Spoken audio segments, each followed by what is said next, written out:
Thank you. All right. Welcome, everyone. Thank you for being here this evening. My name is Netta Neharai. I'm the CEO of HOA Organizers.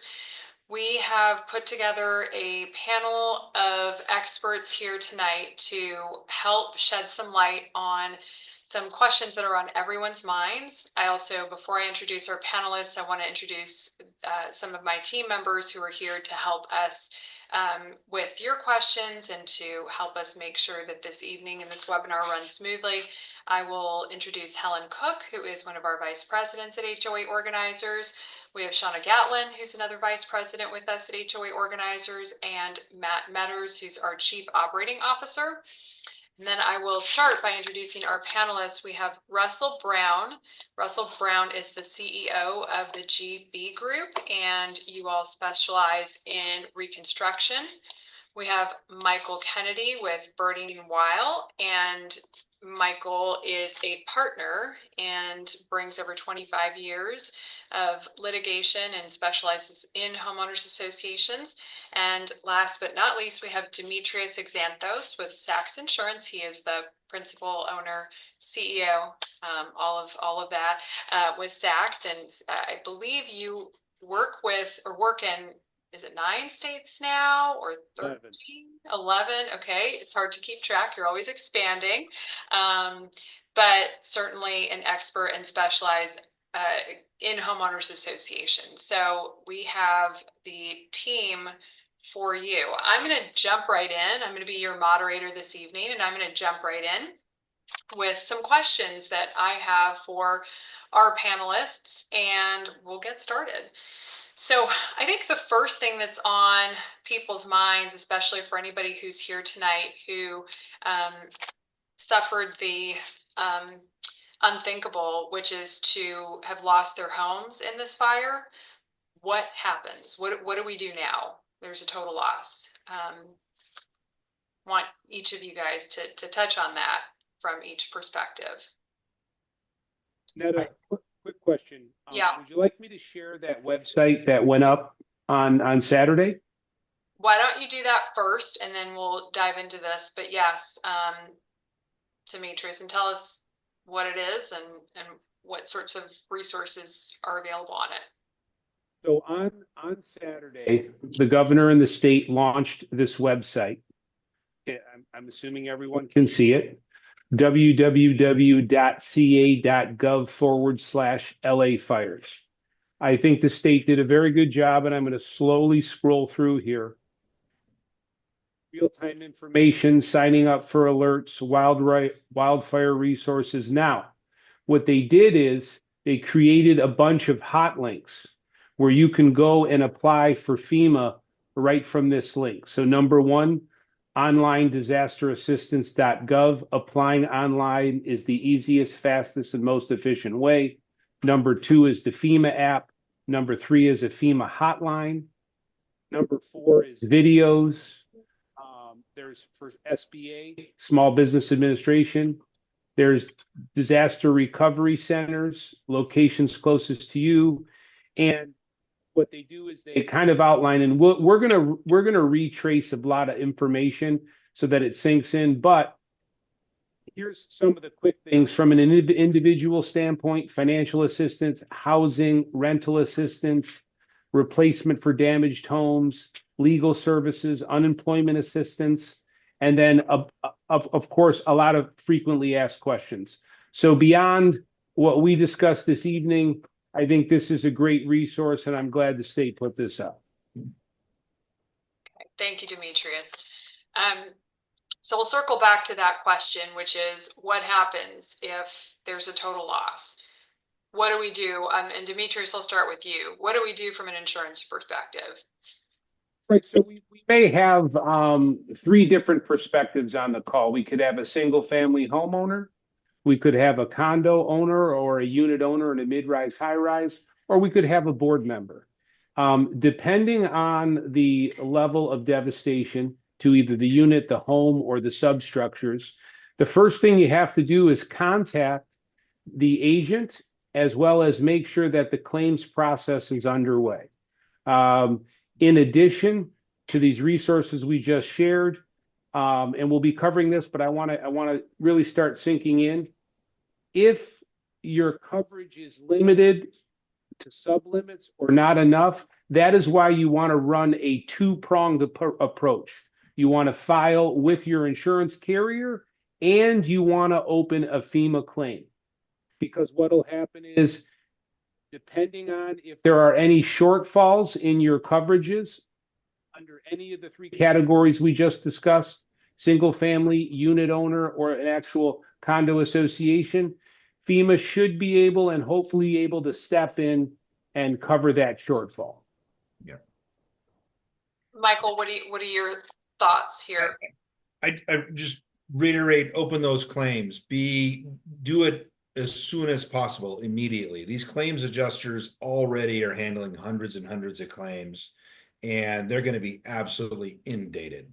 So be the first one, get their attention right away, and be sure to ask. And this is, I'll add some stuff onto what Demetrios said because I'm cynical and have dealt with insurance companies for a long time. We want to give them the opportunity to do the right thing, but they don't always do the right thing. So ask the adjuster for a full certified copy of your policy, not just the declarations page. And push them and make sure they do all the right things. You can ask them to advance several months of living expenses if you're out of your home, and make sure you've got the adjuster's contact information and use the claim number whenever you call or email them, because everything they do is referenced off the claim number. So be ready for that, just to get through the phone tree and to the person you need to talk to as much as possible. And then I think, there's some nuts and bolts stuff. Open a PO box to get your mail to if you can't get to, your home. Turn off, all the utilities and services you're not going to use if you have a landline or a landscaper, if it's a single family home, and that kind of stuff. Thank you. Russell, what about you? What do you think people should do? From the construction side, well, first of all, my heartfelt condolences to you all. It's an absolute tragedy, and I know I speak for the entire panel.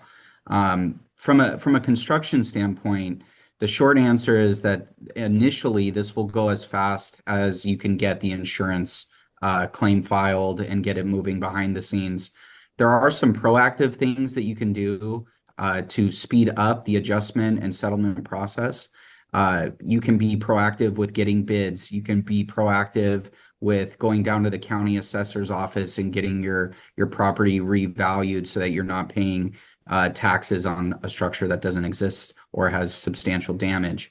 Additionally, if your building is standing and it received minor damage or not a total loss, I would recommend that a power washing of some sort it takes place of the building and the property. The reason why is when you get this level of environmental disaster from fire, it's going to put a lot of soot, chemicals, ash, things that decompose construction materials at a fast rate if you don't get it off of the existing structure.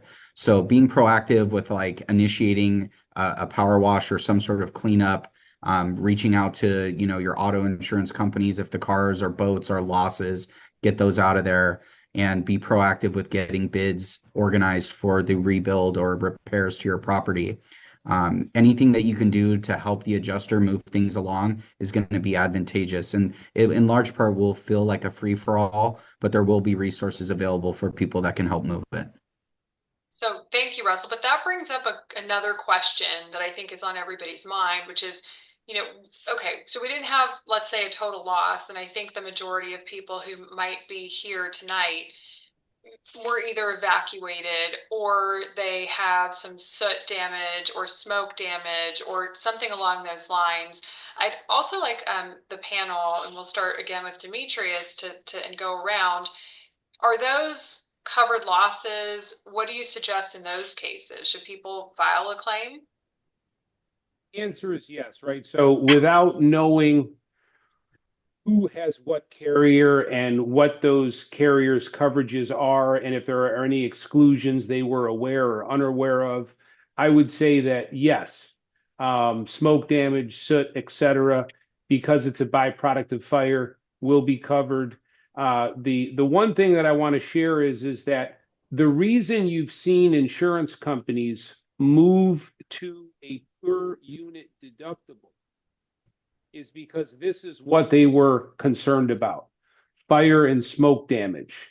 They weren't so much worried that 10 units in a building the burning would completely burn down. They were more concerned that there would be smoke and soot damage in the 10 units that's still standing that they would need to come and affect and restore. So again, that is why you've seen a big move over the past 3 years with insurance companies on the HOA side, mid-rise, high-rise condo setting, moving to a per unit deductible. Okay. Michael, what do you think about this topic here? I think, it's important to appreciate what the remediation entails. If, people get back into their unit or their home after they've been evacuated and there's, smoke and soot, and they're interested in just getting it to not smell like smoke anymore, that could be an indication of a more serious, issue. And so I would still recommend make the claim, bring in contractors to really remediate the condition. You're not just gonna clean and maybe paint and install air fresheners. It's a pretty serious thing that really needs to be remediated. Yep. And from the construction standpoint, yes, absolutely file a claim. If it is smoke damage, some people would like some clarity on like what does that entail. Typically, it's through a smoke blocker. It's an applied paint that can encapsulate the smells, if you will. Additionally, when I would encourage you, if you haven't had a total loss and you are planning on returning to your unit and determining, do I file a claim? Do I not? There would be a couple of things that I would encourage. One is do a thorough inspection of your building and your home. Things like outlets, look behind the appliances, look for brownouts where surges could have damaged the electrical.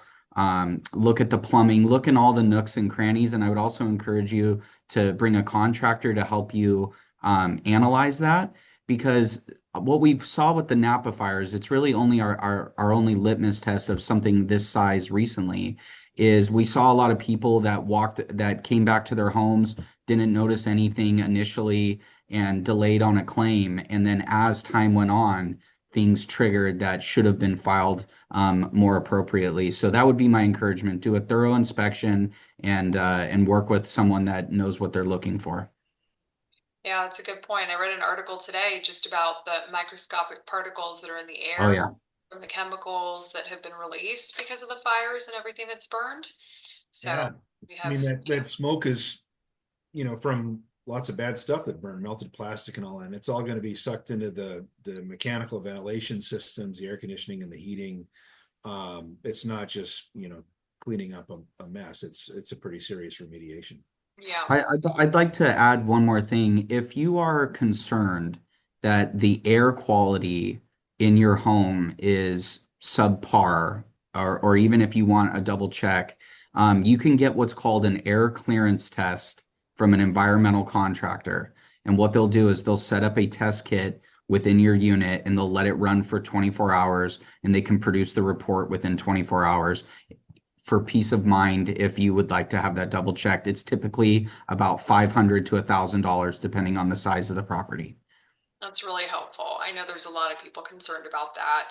I'm going to pull up one of the questions that we had later, though, because I think this is a good segue into it, which is, as we talk about smoke damage and that, there's obviously the homeowners association, and then there's the individual owner and the respective insurance policies. So give us a quick run through. What is the HOA and the HOA's carrier responsible for? What are the homeowners responsible for? And I'll take it from the insurance standpoint, which is strictly based on what I've seen. Every association has a set of governing documents, and in that they have an insurance section. And in that insurance section, if they're newer documents or in the past 25 years, they're pretty explicit on what the insurable interest of the HOA is and what the insurable interest of the unit owner is. If you're in a community that's been is older and they're potentially vague, that's where it could get a little cloudy. Hopefully, the board at some point has made it clear to you the policy that they purchased and what elements owned in common they intend to insure under their policy. And what I would say is, from an insurance standpoint, that's what the carrier is going to focus on initially. What do the governing documents say are our insured's insurable interest on both sides? And then from this point forward, I would be smart and I'd turn it over to the attorney for the rest of this answer. And I think, thanks, Demetrius, I agree with that. And if the CC&Rs are older and vague, or the terms in the CC&Rs about who has which insurable interest are ambiguous, the easy way to think of it is it will be clear elsewhere who has what maintenance responsibility. And if we think about it, the insurance is a way to help pay for maintenance and repair after there's been property damage. And so if something is damaged, who has to pay to repair or replace it? If it's exterior walls and roofs and that sort of thing in a condominium, that's the association. If it's interior features and obviously the contents, that's the unit owner's responsibility. And so that should be under the unit owner's policy. In a planned development, single family home association, typically the homeowner has to maintain and repair the building to the home. And so that therefore is part of their insurable interest. It's a pretty basic rule of insurance that you can't buy insurance on something that you don't own. I can't insure Russell's car. So that's the easy way to think of it, is who maintains it, and historically in your association, who's maintained it, and that's who should insure it. Yeah. Okay. There's another pressing thing that, everybody's been hearing on the news. I think we've all experienced as homeowners associations, as individual owners, but people are getting cancellation notices from their carriers. What can people do if they're getting cancellation notices right now? And can people who haven't gotten their notices yet, can we expect to see more of those come out? So, Netta, we're taking this from the premise that they were canceled before this disaster, right? Well, Just in general. I've also seen and have been hearing of stories that the day of the fire, the next day, people get in the mail cancellation notice. So. Yeah. So, in terms of, without going off the rails, from 10,000 feet, let me share with the audience, this started in 2022 and has just progressed, right? So insurance companies are a large boat turned slow. So the reason you've seen so many drastic actions by brand name carriers in 2024 is because when they looked back and saw their performance in 2022 and 2023, collectively, the top 25 insurers in the United States lost $60 billion. And so in 2024, their attempt to change their underwriting appetite on what they would write and what they wouldn't write was an attempt to get profitable again. So obviously, this disaster is a big step backwards for the industry as a whole, because as we discussed as a panel before we got on this call, certain major newspapers are broadcasting that this could possibly be north of 100 billion in losses. So if the insurance companies made the moves that they've been making after collectively losing 60 billion, what can we expect after possibly another 100 billion in losses? So I don't really have a lot of positive news to share about what we could look forward to. The hope would be, and again, without casting any anger towards anyone, what happens is the Department of Insurance sets standards on what an insurance company can do in terms of raising their rate. So if you're an individual with one claim, they can raise you this much. If you have 7 claims, they can raise. And there's these kind of parameters. So the insurance companies actually came to the state, not this year, but years ago, and said, "Look, we can't continue to operate under this umbrella of minimizing the increases we need." And so what's happened is, because they didn't get the relief to raise rates at a higher propensity than they would like to, they just left the market. So hopefully this disaster changes the way they're looking at this, and they'll allow for higher premiums, but that should draw in more capacity. All right. And it's that simple. Yeah, and there's one thing that I've talked to clients, and there's a key point that a lot of people don't misunderstand sometimes is if the policy is canceled after the loss occurred while the policy was in effect, you're still covered. Right. So if your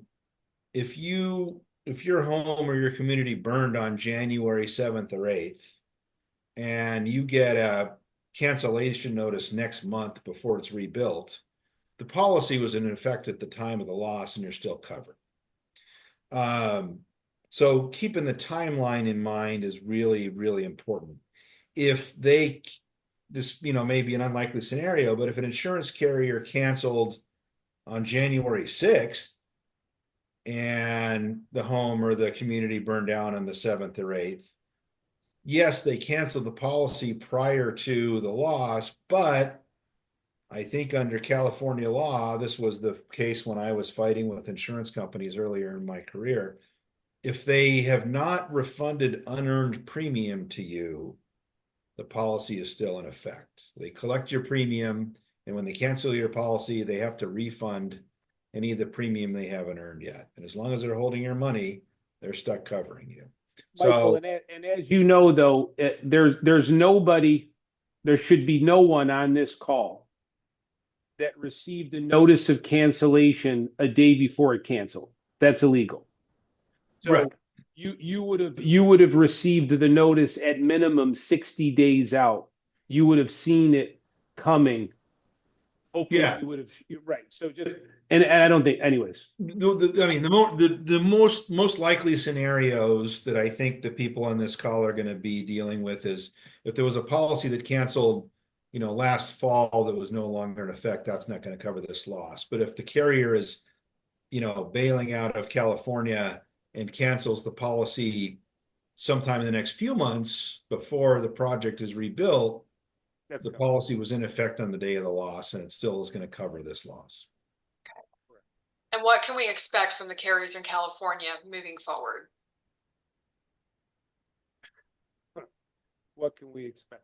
I think we're gonna continue to see the trend, which is higher deductibles, the application of deductibles being dispersed at a per unit level, and we may see carriers attempts to insert more exclusions to the broad form special peril, where they're trying to trim out things that normally would be baked into their policy form.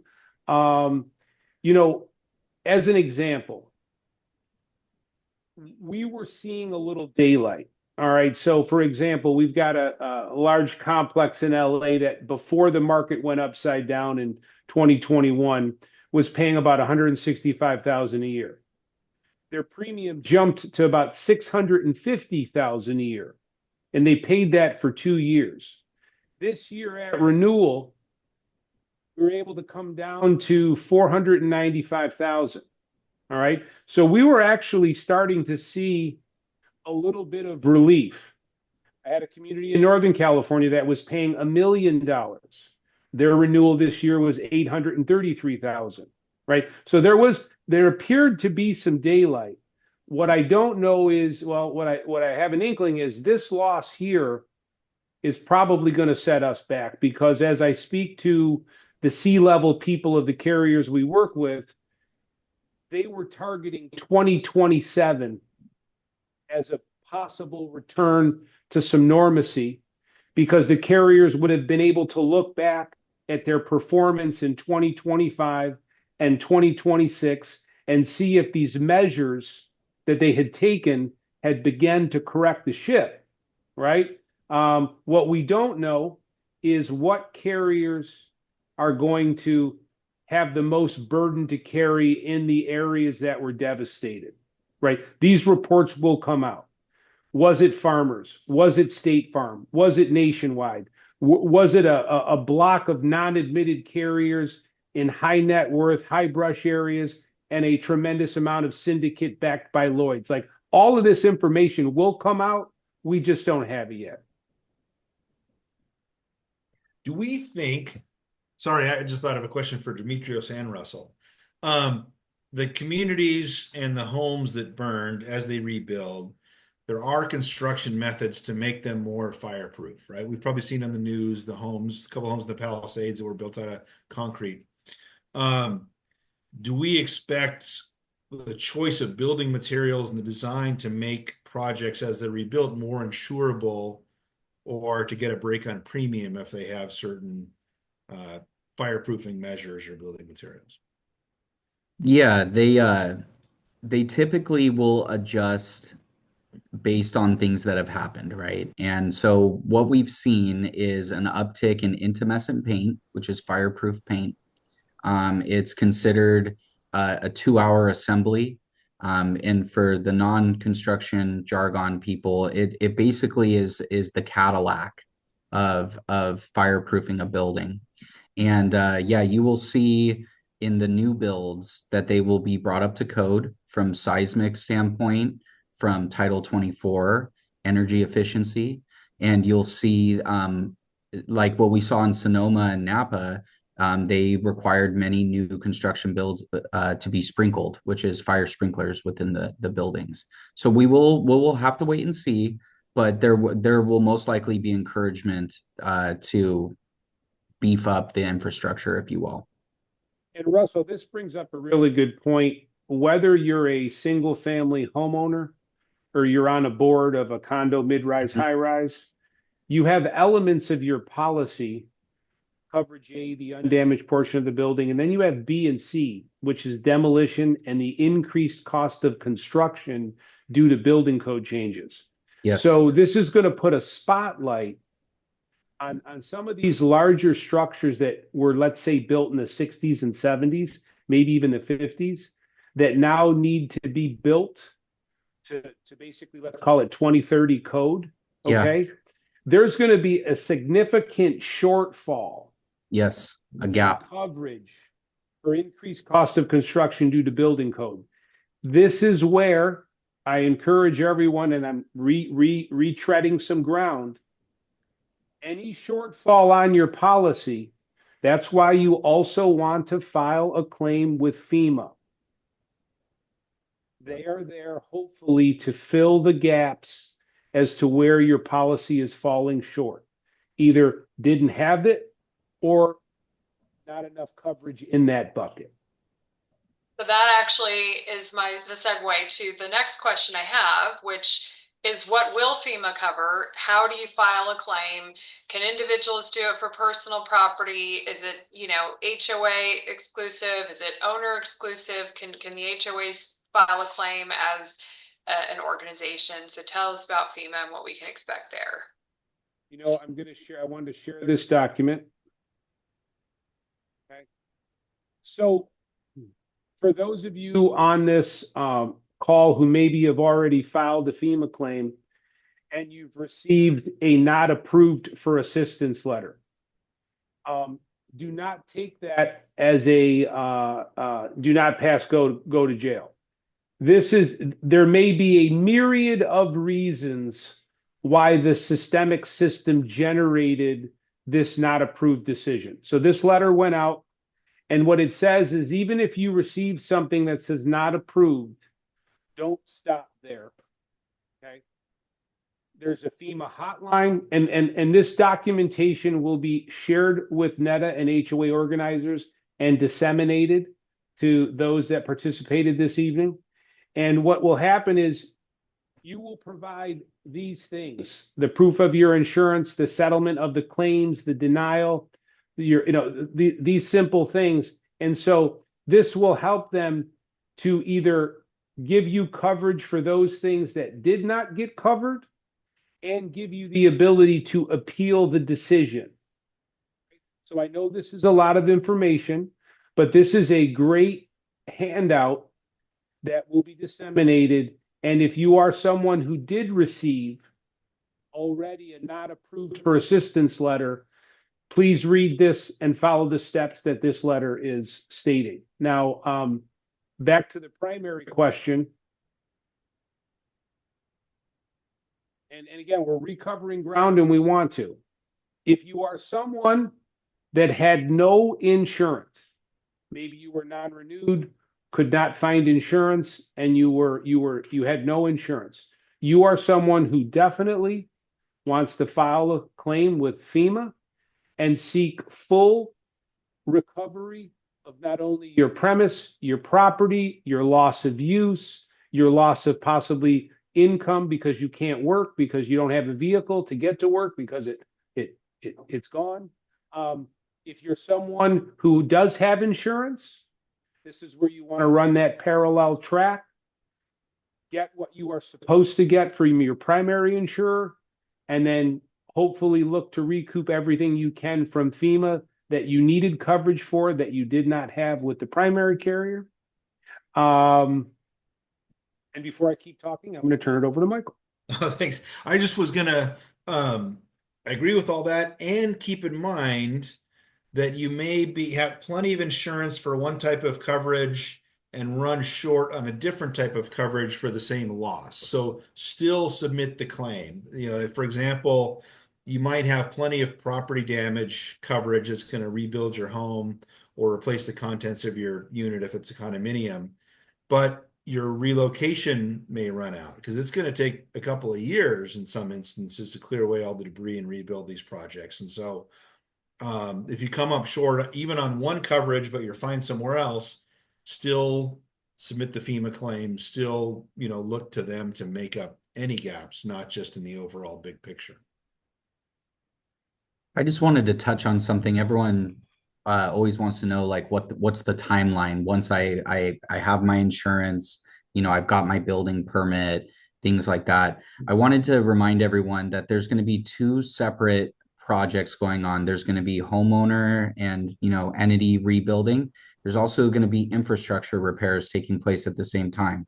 You're going to have city water being worked on, electric grid, every sewage. There's going to be inspections that will need to go first from the city infrastructure standpoint to make sure that they have the bandwidth to be able to turn on the lights, to be able to provide the water and retool the neighborhoods, if you will. So I just want to remind everyone, two separate projects going on: city infrastructure and homeowner individual construction. How long do we think it's going to take to see things like infrastructure and our city back to normal? They're forecasting, it pains me to even say it, 10 years to get everything back. What we have with Napa is kind of a small microcosm of what this was. And I would suggest that you'll see substantial rebuild by year 3 and year 5. And then the kind of the last of the entities in years 7 through 10. But a typical 3,000 square foot single family home takes about 1 year to build if you have a free and clear permit. If you are building a HOA, a building that's like a quadplex, it could take about 14 to 16 months to do that.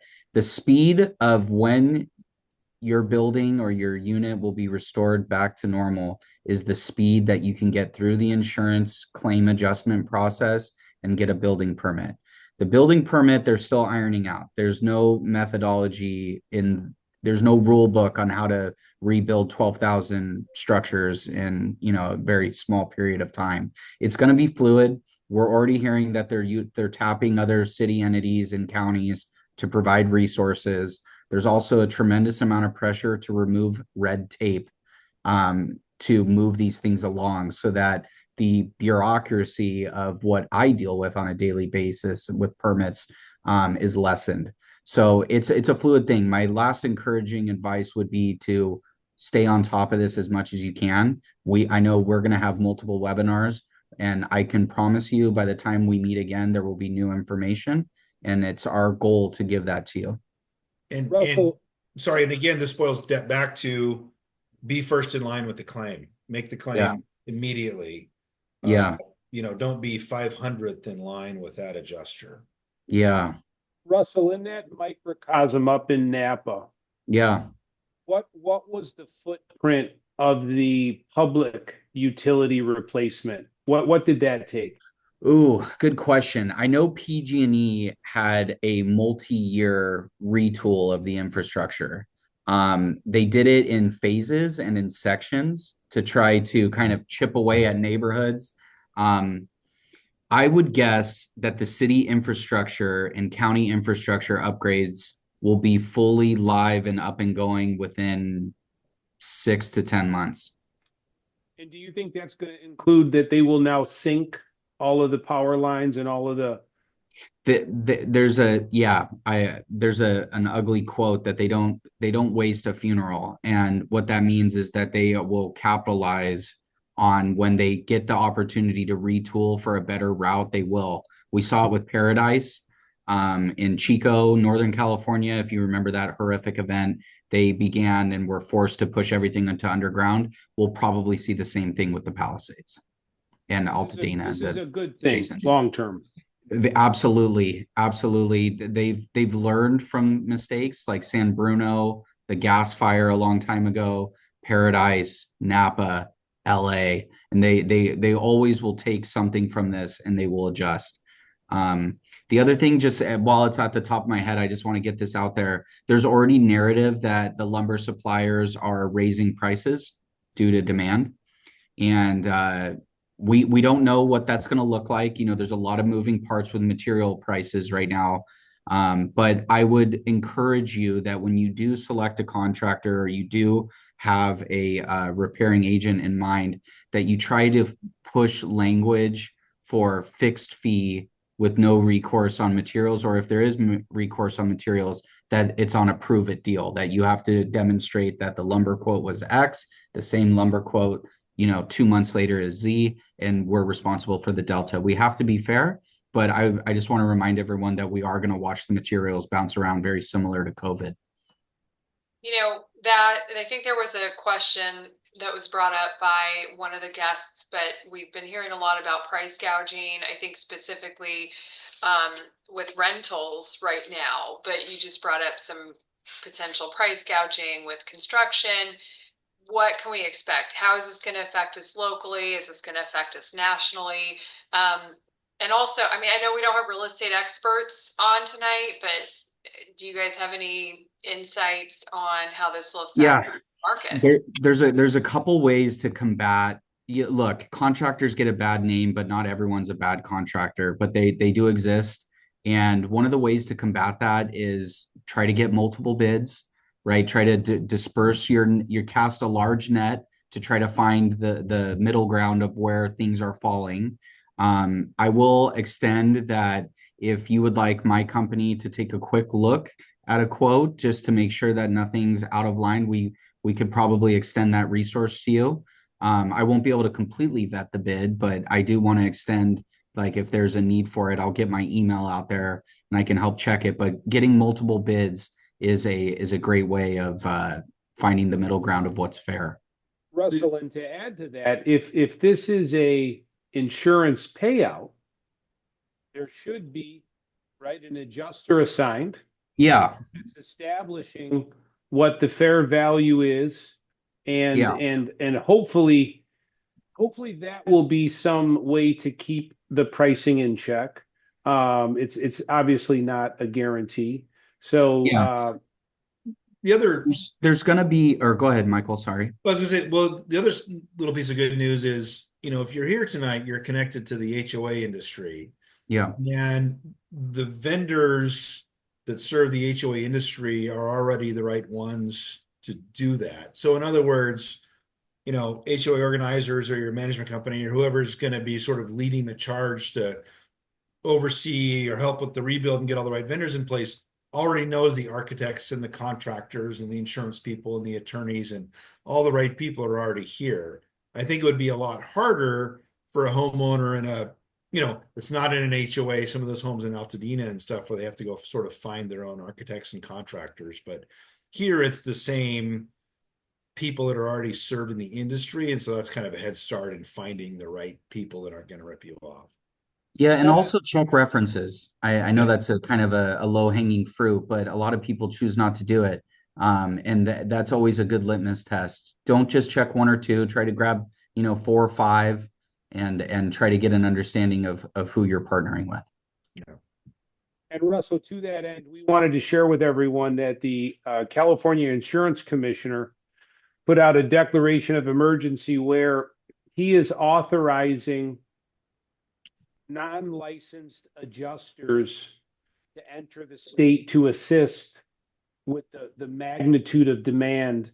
And, Michael and Russell and I were talking about that. You really should not look at this through any positive or negative lens. I think that the insurance commissioner is trying to create capacity to address the issue. Yes. And although they may not be licensed in the state of California, we're optimistic that these are folks coming from other states where they are licensed.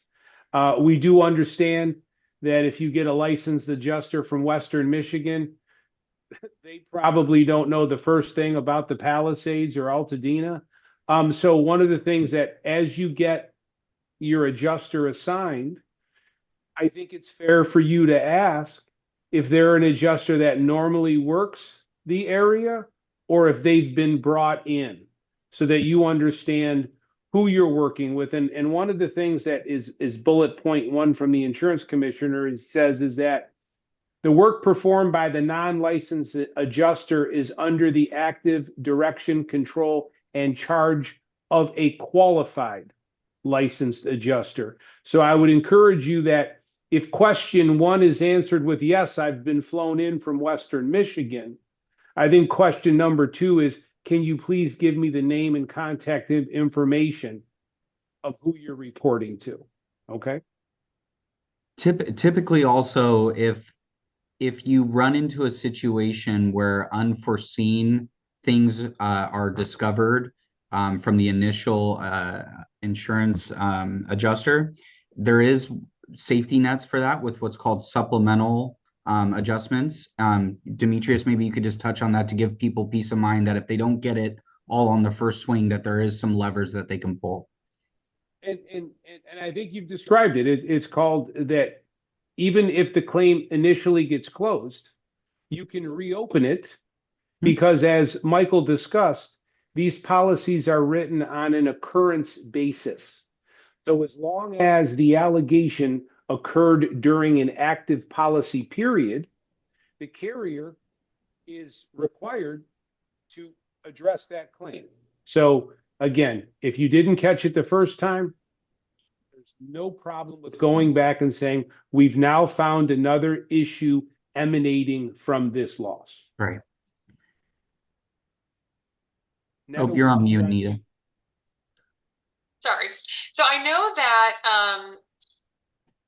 we've been talking about insurance carriers, and as we were kind of prepping for this, you mentioned that State Farm was now rated a B in terms of carrier because of their reserves and their financials.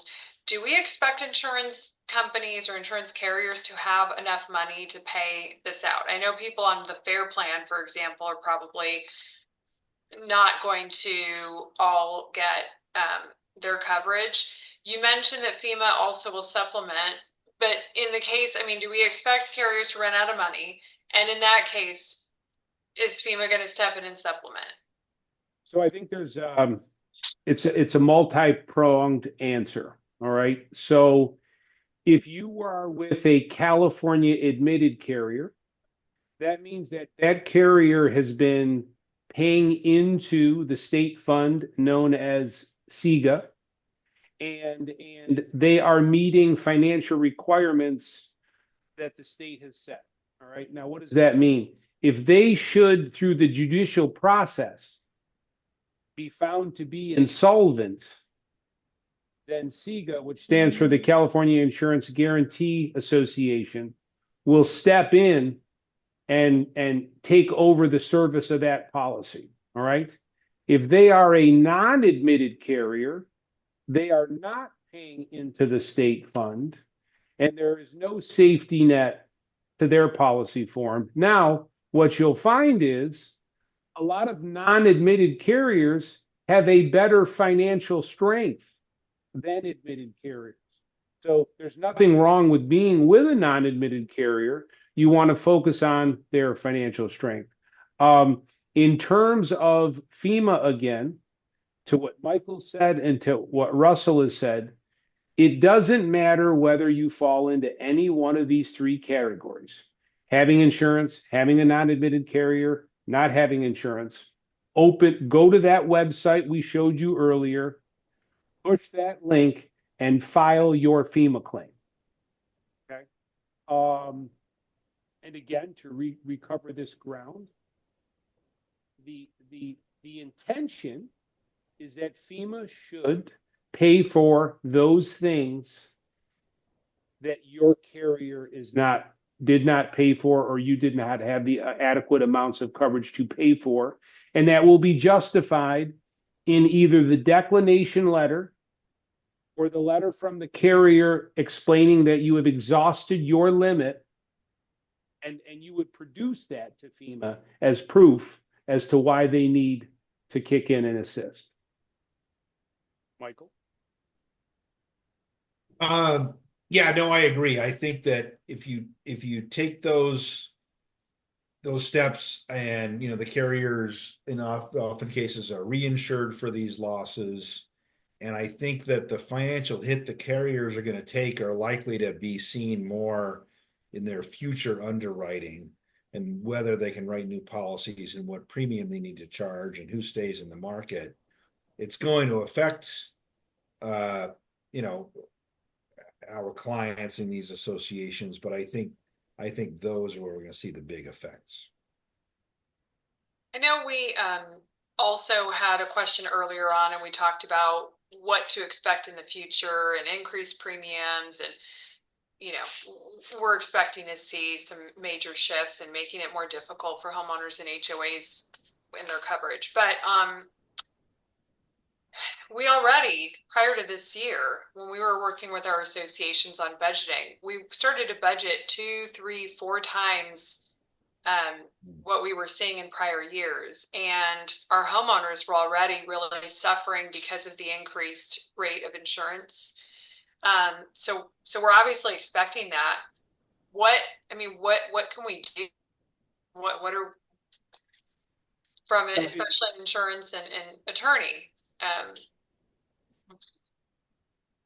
So from an insurance standpoint, we've been talking about this through HOA organizers' ongoing commitment to education to board members and the association, that the past 2 years we've been explaining the bullseye right now, the hottest spot that the insurers want to insure are buildings built in the last 20 years that are fully sprinklered and have the material that Russell was discussing that is better flame retardant than others. And then we go to that next band, which is they're a little bit older, but they're sprinklered, but it's an association that's well funded, has been collecting the right assessments, has been reserving properly. And when you look at your property, you can see that they've re-roofed, they've repainted, they've addressed their electrical panels, they've done everything, and they're still have a boxer's chance at a good rate. It's those associations outside of those two bands that are getting hit really hard. Frame, 30 years old, not sprinklered, from an aerial. They don't look that healthy. Their roof looks like it's going to fall down. The insurance companies aren't playing in that space anymore. So what happens is they're falling to these non-admitted carriers that no one's ever heard of them before, but they're the only player in town. So they can ask for these exorbitant rates because there's nobody else to compete with. Now, please understand this. I'm fortunate for the past 20 years to operate in other states. And if I were to ask you this evening, if I had a $10 million building in LA and a $10 million building in Colorado or Kansas City, who's paying the most insurance? What happens is historically, 8 out of 10 of you would tell me it must be LA. LA must be the most expensive. It's actually the contrary. They've traditionally been the cheapest. The reason is the state has been known as a two-peril state, fire and water. That's it. These other states, they have a very high propensity for hail, freezing, convective storms, tornadoes. So they're already used to paying 3 to 4 more times what we've become accustomed to paying. And what's happened is now there's parity and carriers are going, we can no longer support charging the state of California as a two-peril state. Their premiums need to come up to par with the rest of the country. And so for us, it seems like an incredible rate increase, but really for the rest of the country, it's quite normal. And I don't write in the state of Florida, but I have partnerships with folks that write in the state of Florida. The state of Florida, their rates are like 10 to 20x what we're used to paying, right? So this is the landscape we're in. Do you foresee a situation where HOAs will just not be able to find coverage? No, I think and we've experienced with some of your accounts, what's happening is carriers are willing to take only so much of the risk. So let's say we have a $75 million condo complex. What you're seeing in California, which is very commonplace along the eastern seaboard, Florida, North Carolina, South Carolina, is carriers taking layered positions.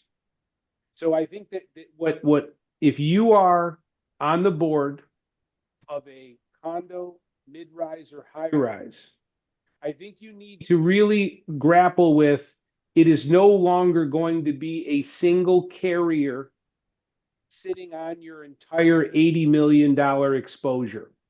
You're probably looking at 5 to 6 carriers, each taking first position through 8th position to sum up the total of the value.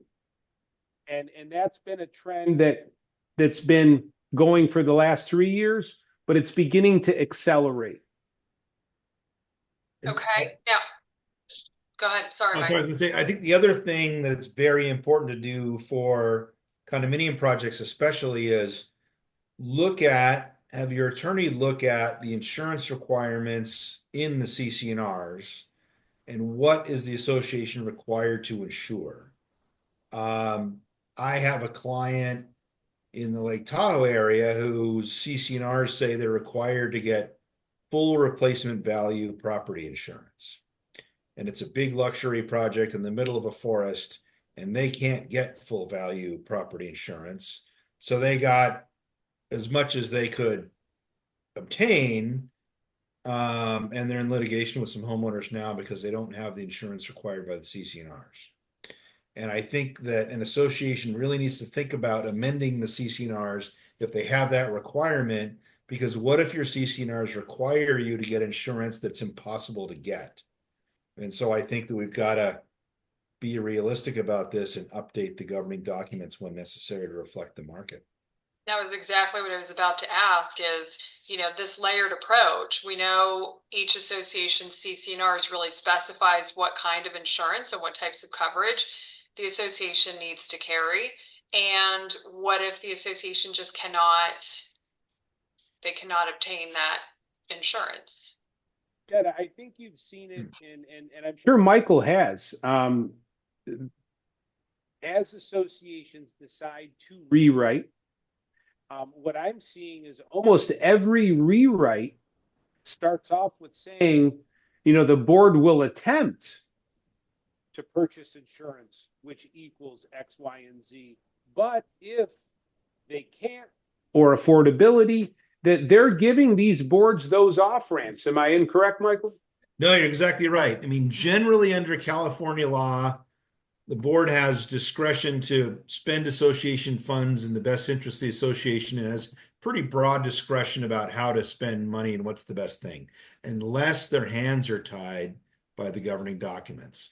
And when the governing documents say you have to get X policy limits or you have to get full replacement value, that ties the board's hands and may obligate them to do something that's impossible to do, and they're going to get sued. Yeah, I just wanted to offer some assurance if that was the case and they couldn't find full replacement value even with this layered approach. From a liability standpoint, the board members, they obviously have to, they have their fiduciary responsibility, but Yeah. they also have to, they can only do Netta, so let much. me offer this. So this is a great opportunity for everyone on this call. Maybe you joined this call because you weren't impacted, but you believe, hey, there's a chance someday I could be impacted. And and we were talking as a team, there's certain areas of coverage that get neglected that should not get neglected. One of them is loss assessment. Okay. This is loss assessment due to a covered peril. This means, and this is in lockstep with what Ned is trying to share. Let's say the association is supposed to have 50 million, but they can only find 30. Okay. The board's going to put out a letter stating we went to the open market, we could only get 30. This means that in the event of a catastrophic loss, we will have to assess to make up the financial shortfall of 20 million. We have X amount of units. Please work with the insurance professional of your choice.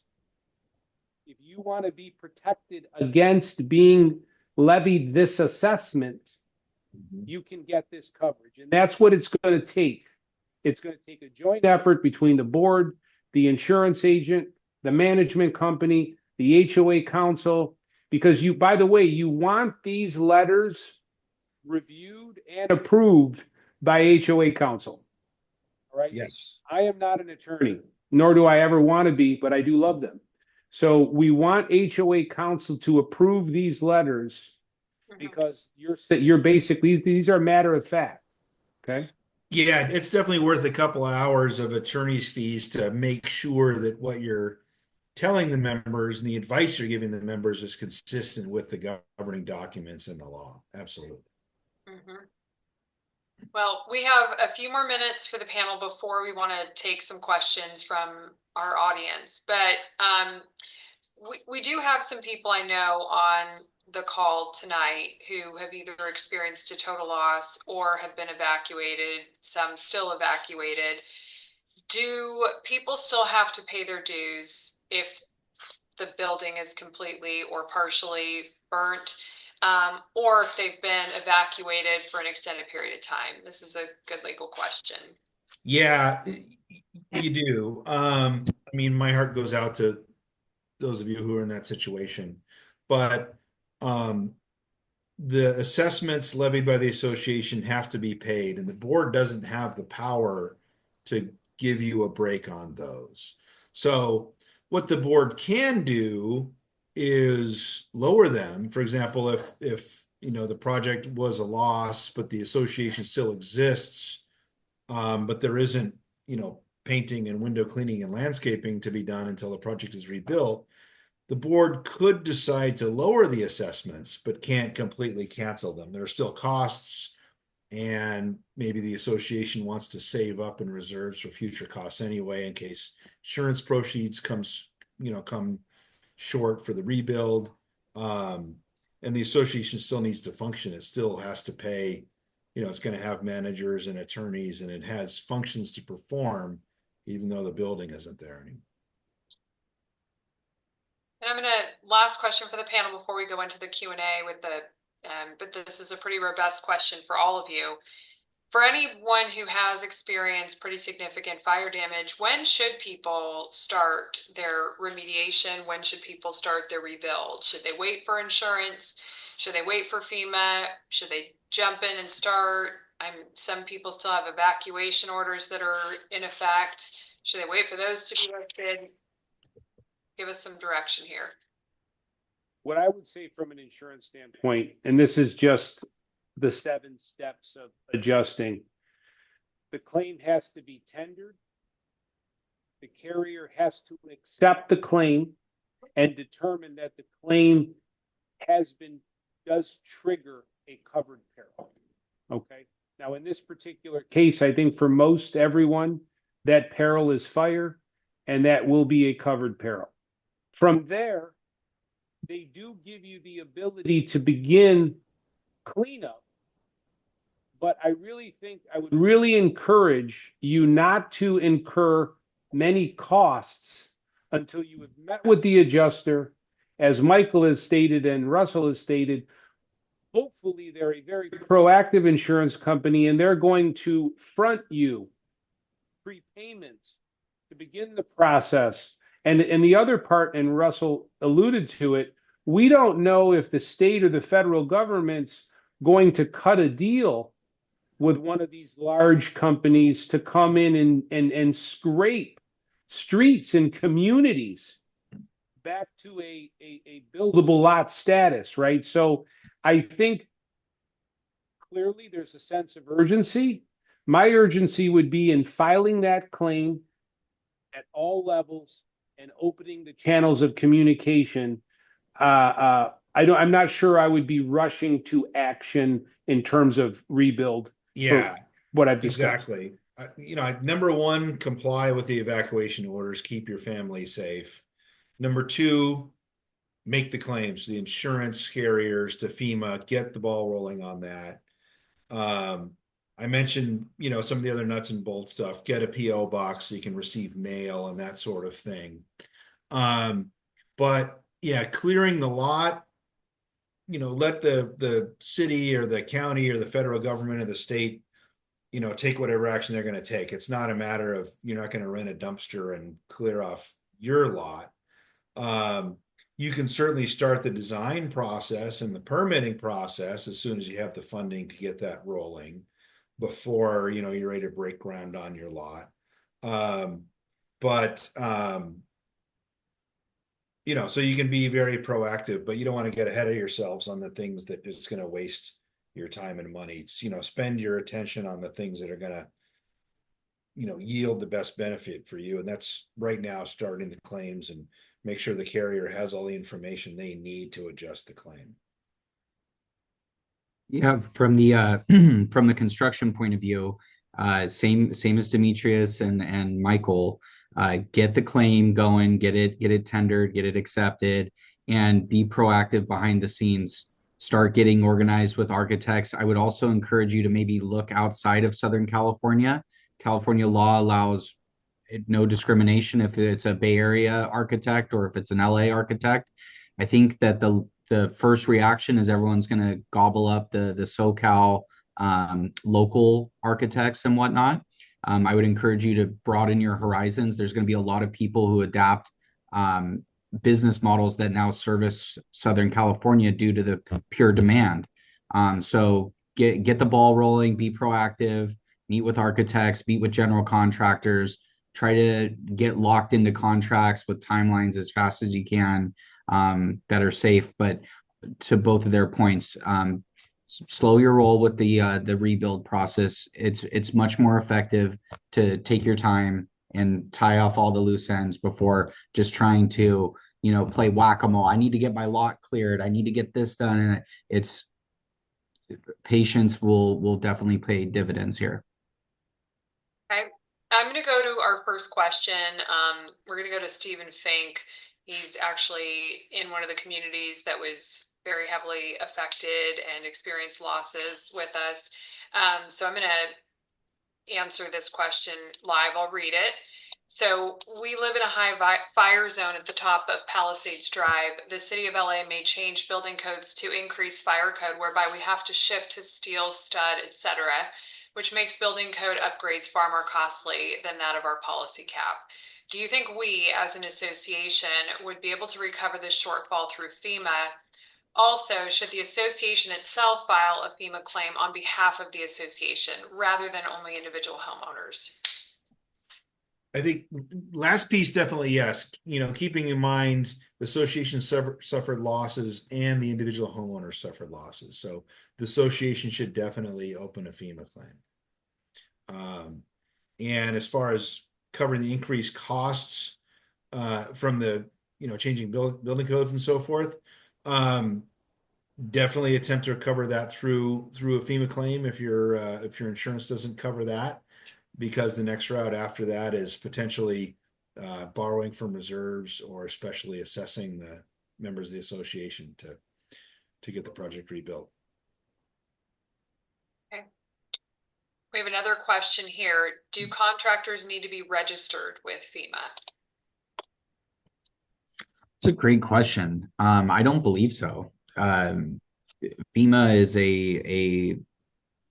is an entity that I don't believe is tied to whether you have to have some sort of certification or approval to perform work that's funded by FEMA.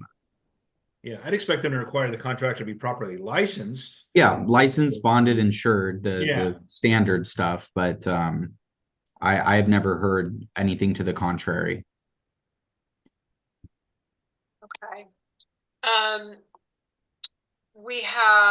Okay, so one question here for power washing outside of the house in a community. Can we do it ourselves and use the in-house water? Okay, this is a homeowner specific question, but or should the association wash the outside structure? My initial reaction is to hire someone that's qualified and has the right equipment and the respirators, because it is toxic. I will shut up and let the attorney answer. Yeah, I was thinking that, and also it would be easy to overwhelm the building's waterproofing. So you don't want to blast windows and doors with the power washer, right? And so, contract, it's going to take some expertise. It's not like washing your car. For an association, it should be the association hiring the vendor, because what if the vendor causes damage? You don't want homeowners, right, kind of going rogue and taking care of common area on their own, because what if something goes wrong? But I think it's better to have a contractor do it, just because of you can overwhelm the building's waterproofing pretty easily and cause more damage than you've repaired. Just food for thought for everyone. Some companies that may have the capabilities for pressure washing that aren't called a pressure washing company. General contractors should be able to do it. Painting contractors, certain tiers of landscape companies should be able to do it. Environmental companies should be able to do it. So don't feel like you just have to call a power washing company or a GC. There are some other entities that specialize in that.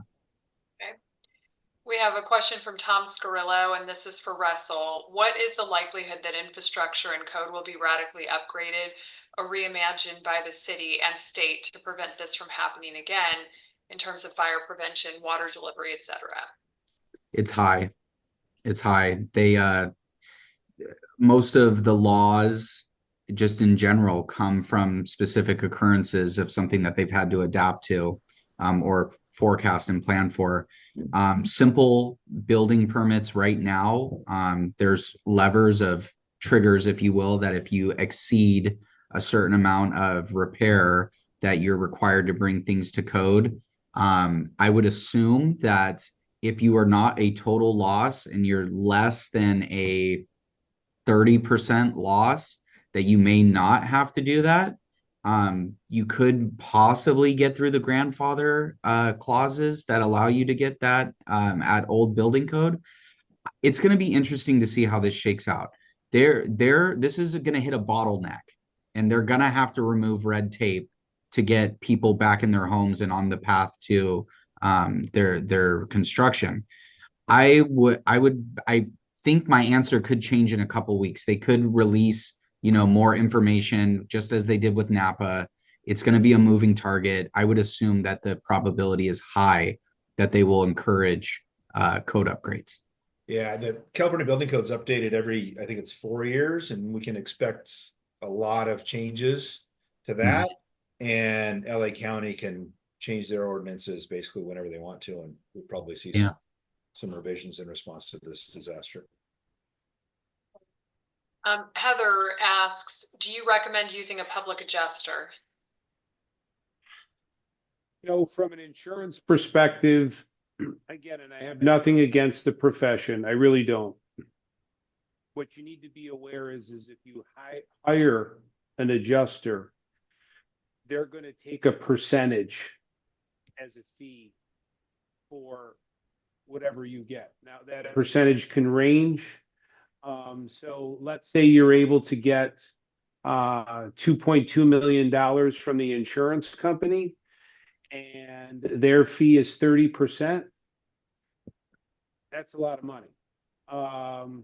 So I would take the advice that Russell gave you, and I would possibly get multiple bids. And if those bids are relatively in alignment, great. If you have great disparity from those quotes against what the adjuster of your insurance company is offering, that could be a trigger to hire someone to fight for you to get more money. But I think the equation is financial. What is the cost of this independent adjuster, and how much more would you need to recover to make yourself whole and pay their bill? Yeah, and I would echo that and say, if you're concerned that the insurance company is not being fair, and there will be instances of that, I think your money's probably better spent with an insurance coverage lawyer, which is not me. That's not what I do. I did it in a past life, but there are implied terms in every insurance policy that the carriers have to comply with. And if you're going to have to get tough with them, I think your money's better spent there. Yeah. And do you ever see the contractors who come out and bid, advocate, and step in to talk to the adjusters too? We go to war with them all the time. They typically it's well, let me preface that sometimes, right? And the honest truth is that there's a formula in insurance and a program, and it spits out, they punch in their materials, their line items, their scopes of work, and it spits out a number.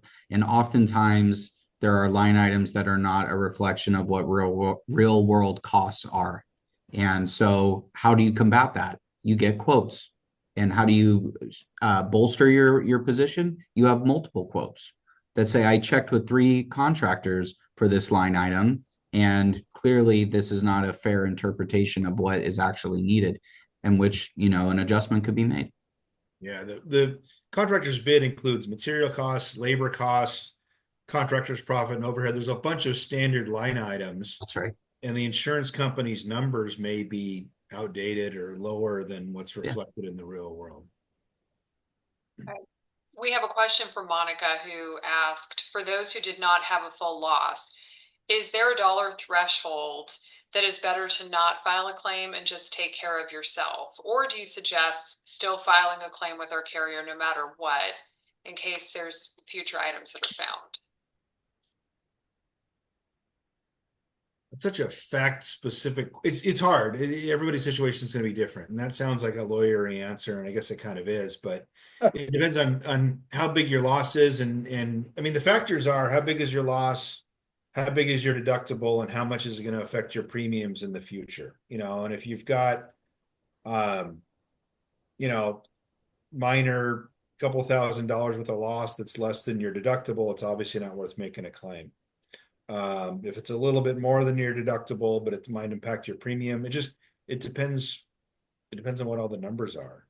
You know, what I would say is I would lean into what Russell said earlier. You know, if you were partially impacted or your unit was very close to a hotspot, it may be worth that $500 or that $1,000 to bring in someone to test the air quality and to take a look around and let that professional advise you, hey, air quality's poor. I see some things where you might have something festering. You should file a claim. Yeah. Right? And I would lean into Russell's advice there. That's a good point. Yeah, there's some heat damage that's invisible or something. So have somebody go over everything and There, see how much damage there there's is. also going to be a cooling period where negative air from the outside can be pulled in and give false readings on what's actually happening inside the unit. So I would just encourage like maybe a couple more weeks before you start hiring air clearance testing, just because we need the fires to be substantially put out because buildings naturally pull air in from the outside, and it may skew the reading. So I would caution a couple weeks after 100% containment. Rachel asks, what will be the insurance process for HOAs that are about 70% destroyed?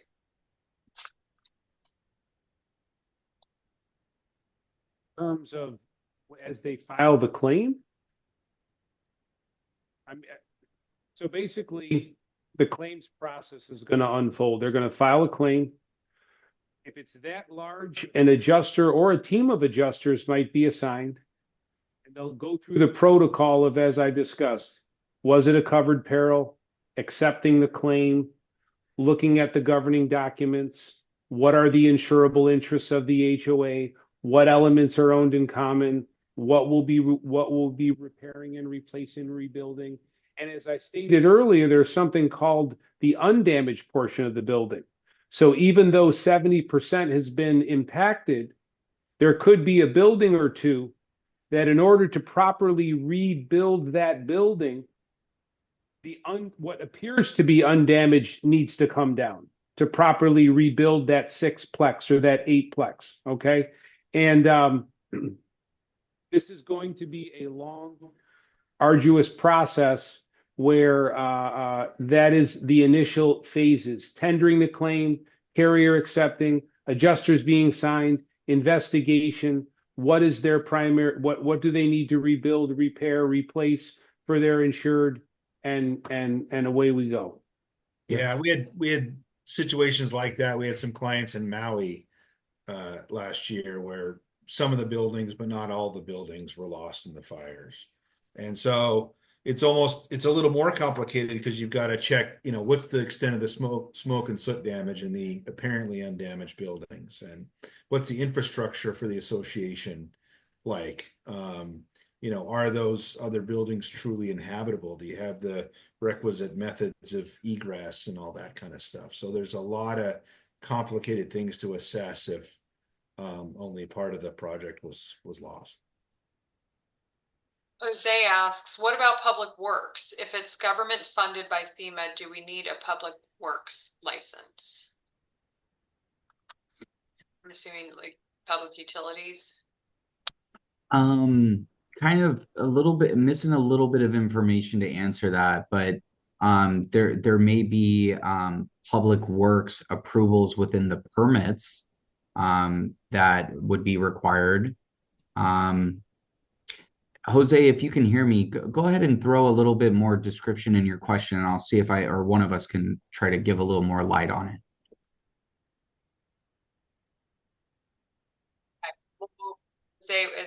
Jose kind of until we get that, I'm going to go back to Steve. He says, we passed an emergency special assessment recently. And again, this is one of the communities who's had a pretty substantial loss, and have collected much of the funds. Some of the emergency work was completed, but in an amount that was less than the total special assessment. The emergency assessment may now be null in that the buildings where work would have been completed are now gone. Are we obligated to return the unused special assessment funds, or should we consider retaining them to help fund the potential insurance shortfall and other damage that isn't covered by our current policy? Wow, that's a thorny one. Yep. Definitely, Put you definitely on the ask. spot, Michael. Yeah. Would be more than Um, a webinar deep Yeah. dive, but yeah.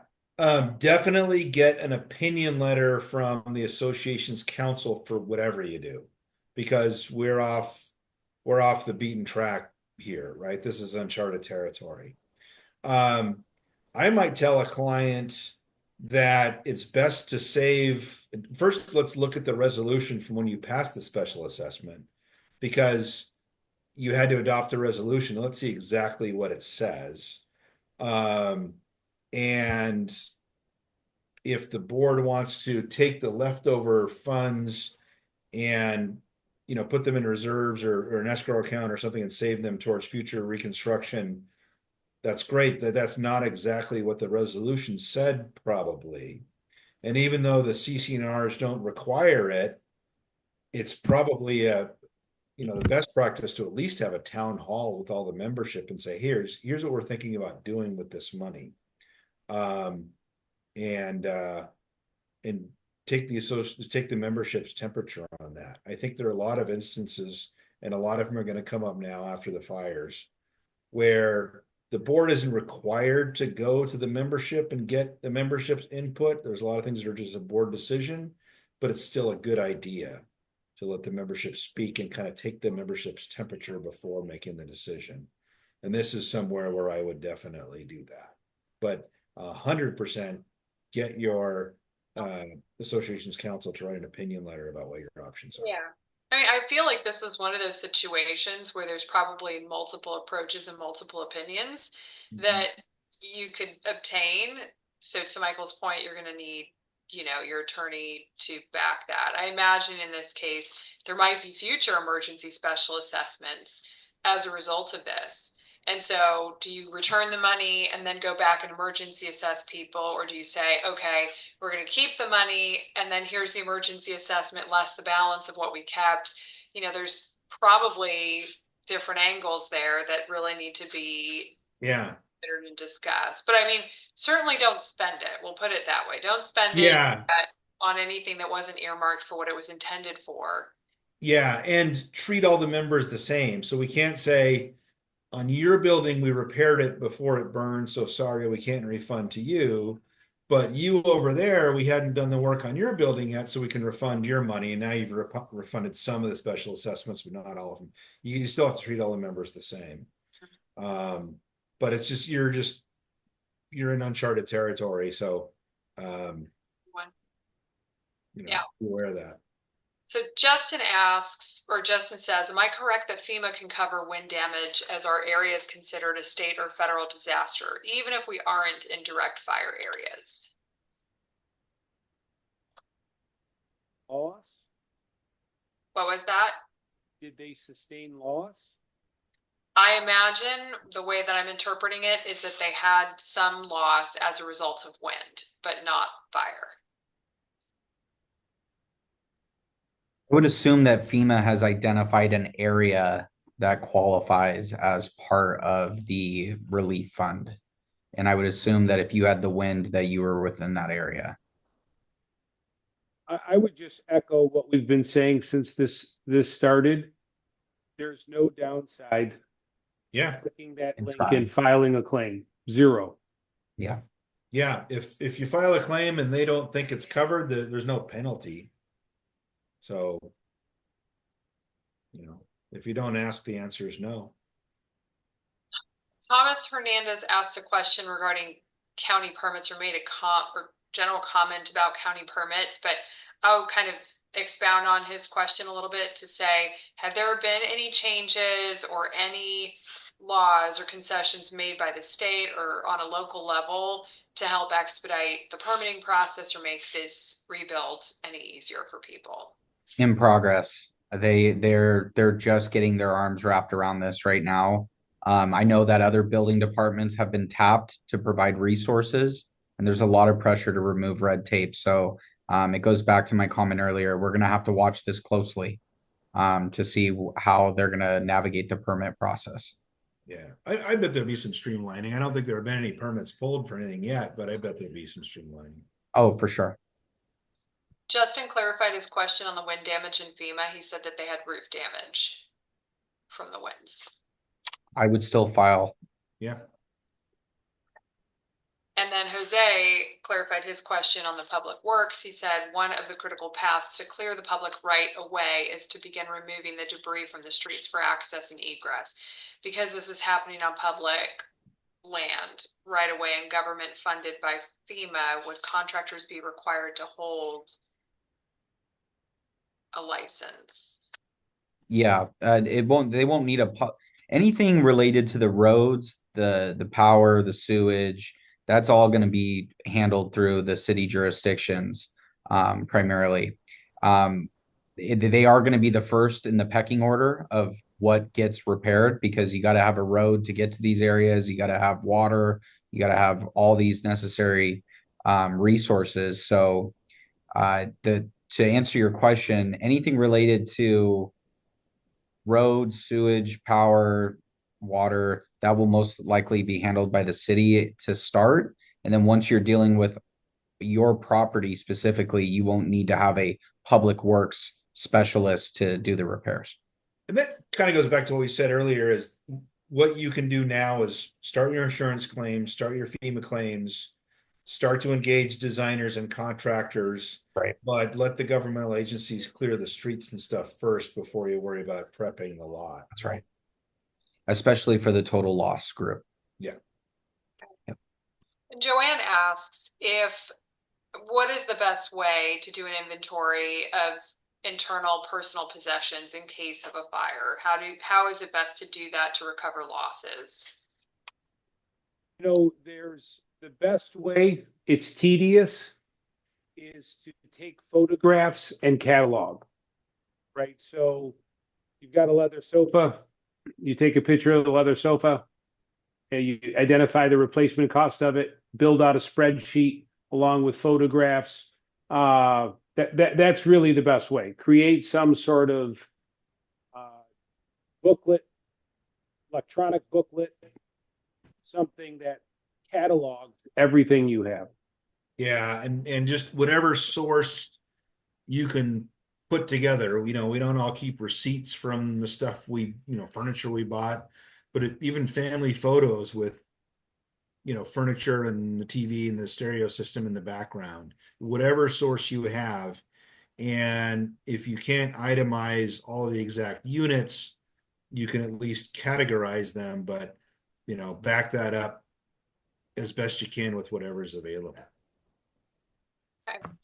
John asks, does the panel have any thoughts on prefab designer homes versus ground up design and construction with an architect requiring a full permitting process?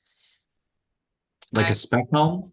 I imagine, especially if we're talking about HOAs, if they were single family homes, can they just decide we're just not going to rebuild based on original specs and use prefab homes? No, you're still going to have your architectural standards in your association. Now, the board could modify those, recognizing that everyone is rebuilding or some percentage of the homes are rebuilding following the fire.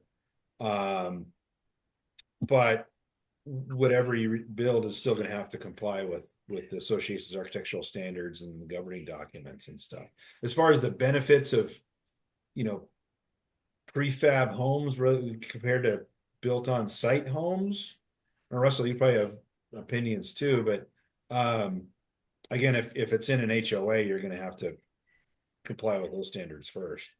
Yeah, the first line of sight is, what do the CCNR say? And then and architectural design committees and whatnot. But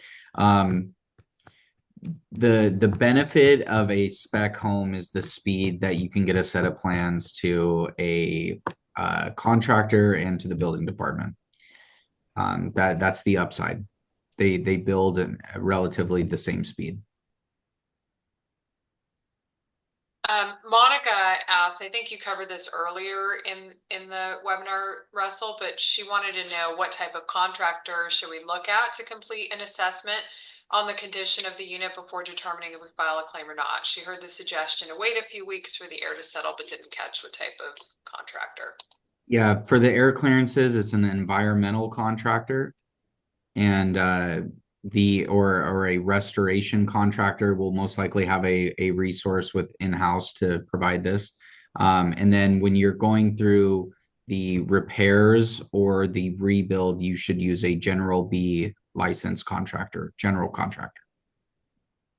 We have a ton of questions still, but we're going to take two more because we promised we would end tonight at 7:30. And I will just say we have another series of this tomorrow. So we'll jot down the questions and try and revisit the questions. But we're doing this again tomorrow at noon from 12 to 1:30. So if you still have some questions that didn't get answered, please feel free to jump on. Like I said, we will be there, but we're going to go to the last two questions here. So back to Steve, he says Palisades Highland, 118 million gallon water reservoir, completely empty, fire hydrants without water, city culpability. Is there any possibility, do you see anything for, maybe any culpability with the city for to help with any insurance shortfall? I don't think so. I mean, to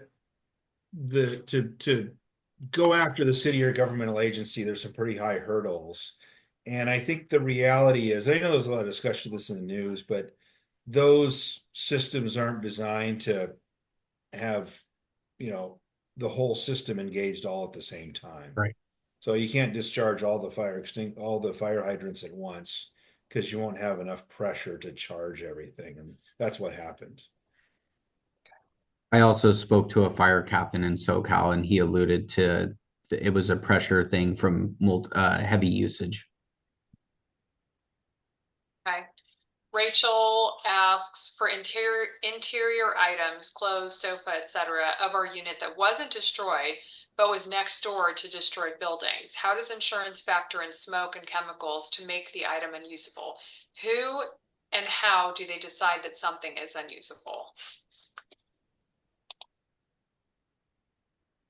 Yeah, I mean, there can be some pretty nasty chemicals discharged that gets absorbed into textiles. And so, I mean, that's a push pull with the insurance carrier, I think, to seek to have those items replaced rather than cleaned if they can't be properly cleaned, because there could be asbestos and stuff released. I would echo that. I would, if I had opened a claim, anything that I had in question that was damaged, I would seek reimbursement. Let the adjuster push back. But if you believe anything has been impacted, I would seek reimbursement. Yeah. Because it's not just like a campfire smell. There's nasty chemicals in that kind of smoke. Okay. Well, I do apologize to those who submitted questions that we couldn't get to this evening. I know everybody has a ton of questions. We all are still, again, just really trying to understand what's happening and how we can approach this. New information is going to continue to become available, especially at the state level, national level. We're going to learn more. And so we will be doing more of these. I mentioned tomorrow, we're going to be kind of doing a repeat of the same questions. We're going to be looking at some of the questions that you all in the audience presented that we couldn't get to tonight and bringing those up tomorrow. We're going to be recording tomorrow and publishing that on our website as well, so you can go back to that. But for all of you who did attend tonight, we will do another webinar probably in the next 2 to 3 weeks with our panel. And our aim is to really bring up any topics as they become available. We want to make sure that we are a resource hub for you. So between now and then, please feel free to also email me. My direct email address is info at hoaorganizers.com. Please feel free to email me your questions. We put together the questions based on what we were hearing from our clients and homeowners and seeing out there. But we really want to make sure that we shape our webinar and the topics that we cover based on what is most meaningful and impactful for you, in addition to bringing you new information. I want to thank our panel for being here tonight. For you guys, I know how busy you are and how inundated you are with all your clients and people who are also coming to you outside of this for your guidance, filing claims, associations who need support and guidance and reconstruction. So thank you for taking the time out this evening to be here and for joining us again tomorrow afternoon. And thank you all at home who attended and participated tonight. Hopefully we answered your questions and gave you some good direction and feedback on what you can do now and what you can do if you weren't necessarily directly affected, but are in a situation in the future, hopefully never, but arm you with some tools here. Do you guys have any final words on the panel that you wish to say?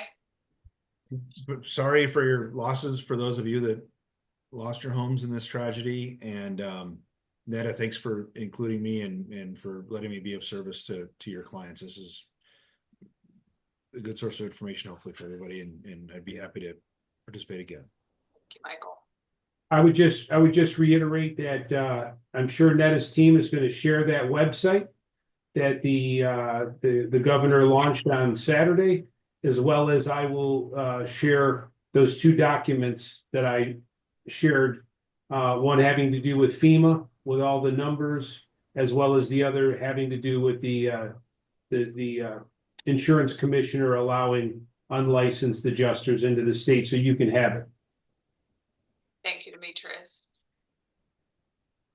Yeah, Netta, thanks for having us and organizing this. It was very beneficial to get, all the different layers of contractor, attorney, insurance, to give all the different perspectives. And again, my deepest heartfelt condolences to any of you that suffered loss. Absolutely.